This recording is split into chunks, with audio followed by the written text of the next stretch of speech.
जय हिंद। मैं ए के सिंह आपका स्वागत करते हैं आपके अपने यूट्यूब चैनल अंजना क्लासेस में। दोस्तों, साइंस के सीरीज को आगे बढ़ाते हुए मैं जो इसके पहले वाले वीडियो में आपको सिलेबस बता दिया था, तो उसका जो पहला चैप्टर था सदिश और अदिश यानी वेक्टर एंड स्केलर की शुरुआत करते हैं। दोस्तों, वेक्टर एंड स्केलर सदिश और अदिश से पहले आपको दो चीज़ समझना होगा कि राशि, सबसे पहला चीज़ आपको ध्यान में रखना है कि राशि किसको कहते हैं। राशि को इंग्लिश में बोलते हैं क्वांटिटी। सिंपल से बात समझना है, क्वांटिटी को हम क्या समझते हैं? मात्रा। क्वांटिटी मतलब मात्रा। तो राशि जो होता है, कोई भी चीज़ का मात्रा हो, हम उसको संख्या के रूप में प्रकट कर सकते हैं। पूछेगा कि राशि किसको कहते हैं, तो राशि हम उसको कहते हैं जिसे हम संख्या के रूप में प्रकट कर सके। दोस्तों, यहाँ आपको ध्यान देना है कि डिफिनेशन पे मत जाना है, जो इसका एग्जाम्पल है, एग्जाम्पल समझ के ही इसको समझना है, ठीक है। तो राशि हम उसको कहते हैं जिसको हम संख्या के रूप में क्या कर सकते हैं? प्रकट कर सकते हैं। जैसे एग्जाम्पल है वजन। किसी भी चीज़ के आपको वजन बताना है तो वजन कहिएगा 5 kg, तो 5 यहाँ चर्चा हुआ ना, 5 कोई ना कोई संख्या है ना। अगर हम लंबाई की बात करते हैं तो लंबाई हो गया 10 किलोमीटर मीटर में, तो 10, 5, 6 ये सारी चीज़ जो आ रही है वो क्या है? संख्या। तो जिसको हम संख्या के रूप में प्रकट कर सकते हैं उसी को कहते हैं राशि। दूसरा बात समझना है कि भौतिक राशि यानी फिजिकल क्वांटिटी। भौतिक राशि किसको कहते हैं? भौतिक राशि समझने से पहले आप जानिए कि देखिए, गुण जो दो प्रकार का होता है। गुण किसी भी चीज़ का, वस्तु का गुण दो प्रकार का, एक भौतिक गुण और एक रासायनिक गुण। समझ में नहीं आया होगा? देखिए, हम आपको दिख रहे हैं यहाँ पे, तो मेरा हाथ दिख रहा है, सिर दिख रहा है। जो चीज़ आपको बाहर से दिख रहा है ये मेरा भौतिक गुण हुआ। और रासायनिक गुण कि मेरे अंदर में हम बदमाश हैं कि अच्छे हैं, क्या है नहीं है, अंदर का जो गुण है, खच्चर है कि क्या है, तो ये सारी जो गुण हो जाता है जो अंदर से होती है उसको कहते हैं रासायनिक गुण। और जो बाहर से हमको दिखता है वो क्या हो गया? भौतिक गुण। तो भौतिक राशि यानी कहने का अर्थ है फिजिकल क्वांटिटी। यह पदार्थ का ऐसा गुण होता है जिसका मापन किया जा सके। मापन मतलब कि हम माप सके, नाप सके। भौतिक राशि किसको कहते हैं? यह पदार्थ का ऐसा गुण होता है जिसका क्या किया जा सकता है? मापा जा सकता है।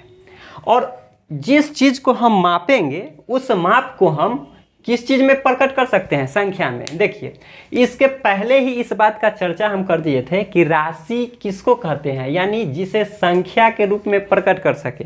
तो जाहिर सी बात है, जब उसके आगे हम भौतिक राशि की चर्चा किए हैं तो कोई भी चीज़ होगा तो इसको तो हम राशि के संख्या के रूप में प्रकट कर सकते हैं। यानी जो भौतिक राशि है उसको हम किस चीज़ में प्रकट कर सकते हैं? संख्या में। और भौतिक किसका गुण है, यानी भौतिक राशि क्या है? तो यह पदार्थ का वैसा गुण है जिसका हम लोग क्या कर सकते हैं? मापन कर सकते हैं। जैसे द्रव्यमान, किसी चीज़ का वजन नापना है तो हम लोग वजन को मापते हैं ना कोई खास चीज़ में। जैसे कहते हैं 5 kg, 10 kg।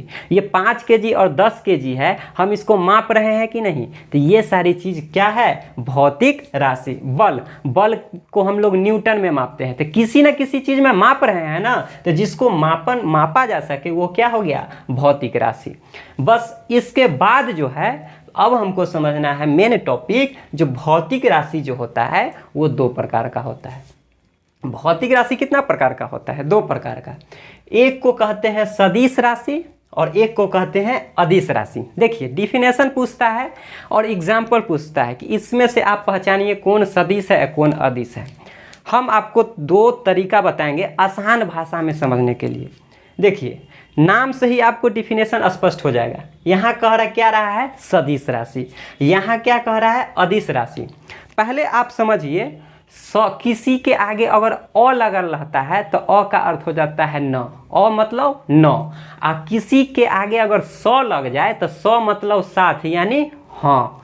देखो, सदिश और यहाँ क्या है? अदिश। देखो, स मतलब हाँ और अ मतलब नहीं।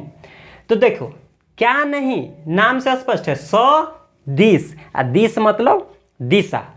तो कहने का अर्थ है कि जिसमें दिशा हो, जिसमें क्या हो, दिशा हो, और यहाँ अदिश में क्या नहीं होगा, अ मतलब होता है नहीं, तो क्या नहीं हो, दिशा नहीं हो।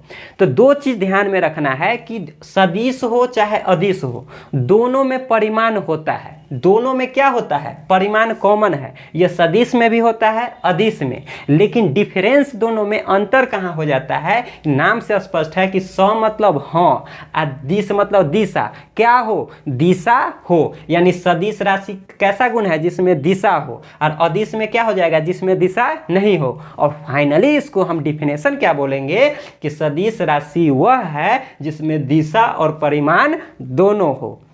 अदिश राशि किसको कहेंगे, जिसमें दिशा नहीं हो लेकिन क्या हो, परिमाण हो, उसको हम अदिश राशि कहते हैं। ये इस टॉपिक को सिर्फ ध्यान में रखना है कि सदिश का जो है ना, सदिश का एक गुण होता है कि इसको हम लोग साधारण बीजगणित विधि से इसको हम लोग नहीं निकालते हैं। इसका साधारण बीजगणित से इसका कैलकुलेशन जोड़ते हैं नहीं, लेकिन अदिश राशि को हम लोग साधारण बीजगणित विधि से जोड़ सकते हैं। इस पे अभी थोड़ा सा दिमाग आपको नहीं लगाना है कि ये चीज अगर हम आपको हर चैप्टर के अंत में जो न्यूमेरिकल बताएंगे, तो ये न्यूमेरिकल वाला सेक्शन है, इसको हम न्यूमेरिकल के तौर पे हम समझाएंगे। बस आपको यही समझना था कि सदिश राशि में कि देखो दोनों में परिमाण होता है, लेकिन क्या अंतर हो जाता है, दिशा का। दिशा कहने का अर्थ है सौ मतलब हाँ, यानी जिसमें दिशा हो यानी सदिश, और जिसमें दिशा नहीं हो वो क्या हो जाएगा, अदिश।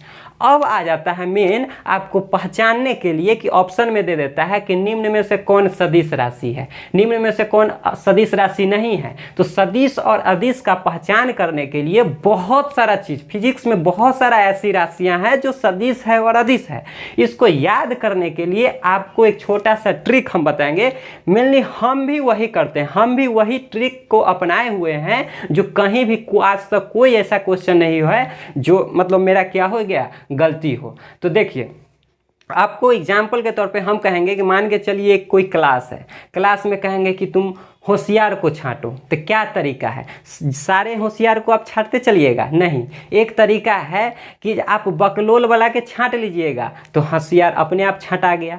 तो ज़्यादातर जो संख्या है ना ये सदिश राशि वाला का है, तो सदिश राशि को याद करने से अच्छा है कि उससे कम वाला क्या है, अदिश, तो हम कम वाला याद करेंगे, सदिश ऑटोमेटिक छांटा जाएगा, हो जाएगा ना।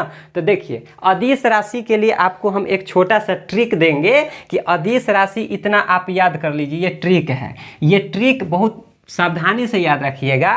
देखिए उसका आदर आधा बैताबी आको घनच दू, दो तीन बार इसको बोलिएगा, याद कर लीजिएगा। उसका आदर आधा, उसका आदर आधा वैतावी आको घनच दू। अब देखिए सबको हम डिस्क्राइब कर देते हैं। यहाँ ऊ से है ना, ऊ मतलब हो जाता है ऊर्जा, स से क्या हो जाता है, समय, का से का क्या हो जाता है, कार्य। अब देखिए तीन जगह आपको आ की चर्चा हुआ होगा, एक यहाँ है, एक यहाँ है और एक यहाँ है। तो तीन आ का क्या मीनिंग है, एक आ का अर्थ हो गया आयतन, एक आ का अर्थ हो गया आवृत्ति, और एक आ का अर्थ हो गया आवेश। फिर दौर, यहाँ दौर है ना, तो दौर से द्रव्यमान, एक दा से क्या हो जाएगा, दाब, वै से क्या हो जाएगा, वैद्युत धारा, वै से क्या हो जाएगा, वैद्युत धारा, ता से क्या हो जाएगा, ताप, वी से क्या हो जाएगा, विशिष्ट उष्मा, को से क्या हो जाएगा, कोण, घन से क्या हो जाएगा, घनत्व, च से क्या हो जाएगा, चाल, और दू से क्या हो जाएगा, दूरी। तो ये क्या है, इतना आप याद कर लीजिए कि ये सारा सब एग्जाम्पल उदाहरण किसका है, तो अदिश का। तो पूछेगा कि बताइए बल कौन सा राशि है, तो इसमें कहीं आपको बल दिख रहा है नहीं, तो कौन राशि हो जाएगा, सदिश। बोलेगा कि वेग कौन सा राशि है, इसमें कहीं वेग दिख रहा है, तो कहिएगा नहीं, तो जो अदिश नहीं है तो क्या हो जाएगा, सदिश। तो सदिश और अदिश में बस यही पहचान करना है कि स मतलब हाँ और अ मतलब न, यानी सदिश जिसमें क्या हो, दिशा हो, और परिमाण तो दोनों में होगा, जिसमें दिशा और परिमाण दोनों हो सदिश, और जिसमें दिशा और परिमाण दिशा नहीं हो सिर्फ परिमाण हो उसको अदिश कहते हैं। उदाहरण के तौर पे हम एग्जाम्पल सिर्फ अदिश का याद रखेंगे, सदिश को खुद छांट लेंगे। अदिश कम वाला था, कैसे याद रखेंगे, उसका आदर आधा वैतावी आको घनच दू, इसी को याद कर लीजिएगा ना। सबका यहाँ फुल फॉर्म लिखा हुआ है। 3 जगह आ मिलेगा, आयतन, आवृत्ति, आवेश। अब बाद बाकी इसको क्या आप लोग स्क्रीनशॉट ले लीजिए, और अगले वाले जो चैप्टर होगा मात्रक एवं बीमा, वो अगले क्लास में हम आपको समझाएंगे। धन्यवाद।